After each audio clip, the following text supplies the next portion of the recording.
حضرت مولانا محمد محسن صاحب بھی آئے اور ہم سب کو اپنے کچھ باتوں سے مستفید فرمائیں۔ بسم اللہ الرحمن الرحیم۔ بھائی ماشاءاللہ ابھی تو مفتی صاحب جنگ آزادی کے بارے میں، یوم آزادی کے بارے میں ہم سب کو بہت کچھ بتا کر ہی گئے ہیں۔ بتانے کی ضرورت نہیں ہے، سمجھانے کی ضرورت نہیں ہے، اور انہوں نے اتنا کچھ بتایا ہے کہ ہمارا ملک آزاد ہوتے ہوتے کس طرح غلامی کے کھائی کے اندر دھکیل دیا گیا، کس طرح انگریز آئے،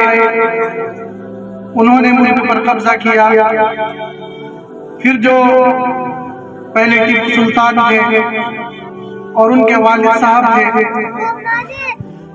سلطان حیدر، انہوں نے کس طرح سے مقابلہ کیا، اور پھر علماء دیوبند میدان کے اندر آئے، انہوں نے طرح طرح کی تحریکیں چلائی، کبھی تحریک ریشمی رومال کے نام سے بڑی بڑی قربانیاں دی۔ حضرت مولانا حسین احمد مدنی وہ فتویٰ دے دیتے ہیں کہ انگریز کی فوج میں بھرتی ہونا حرام ہے۔ انگریز طلب کر لیتے ہیں کہ مولانا آپ کیسے کہہ سکتے ہو، ایک مرتبہ منع کر دو آپ کو چھوڑ دیا جائے گا، نہیں تو آپ کو پھندے پر لٹکا دیا جائے گا۔ ان کے ساتھ ایک اور عالم تھے، انہوں نے کہا کہ حضرت ایک مرتبہ کہہ دے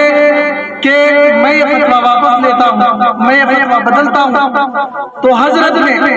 بڑے غصے کے ساتھ کہا کہ اگر فتویٰ بدل گیا تو ایمان بدل جائے گا۔ کل بھی فتویٰ یہی تھا، آج بھی فتویٰ یہی ہے، اور انشاءاللہ آج کے بعد بھی فتویٰ یہی رہے گا۔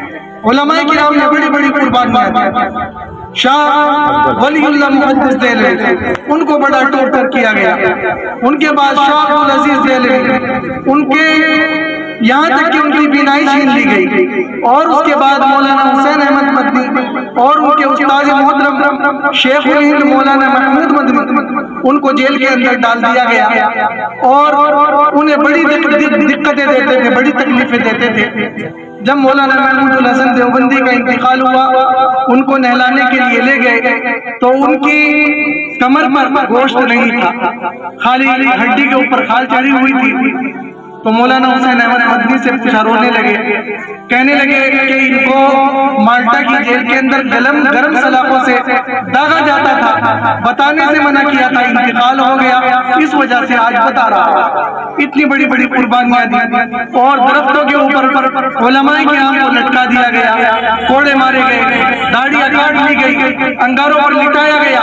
اور ان کے ساتھ ساتھ انہیں مارا گیا، لیکن وہ پھر بھی نہیں ہٹے اور انقلاب زندہ باد کے نعرے لگاتے رہے۔ اس طرح سے کر کے اللہ تبارک و تعالیٰ نے وہ وقت دکھایا کہ ہمارا ملک ہندوستان آزاد ہو گیا۔ میرے محترم دوستو، آج ہم آزادی کی فضاؤں کے اندر سانس لے رہے ہیں، لیکن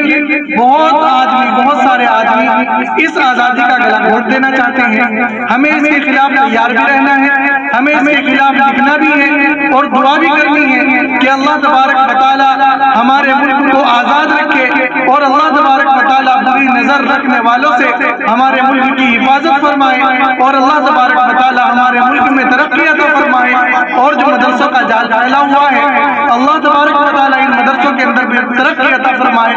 اور قاری اور حافظ محمد اعظم بڑے بہترین انداز سے مدرسہ لے کر کے چل رہے ہیں، جو ان کا اسٹاف میں بڑی محنتیں کر رہا ہے۔ اللہ تبارک و تعالیٰ اس مدرسے کو دن دوگنی رات چوگنی ترقی عطا فرمائے،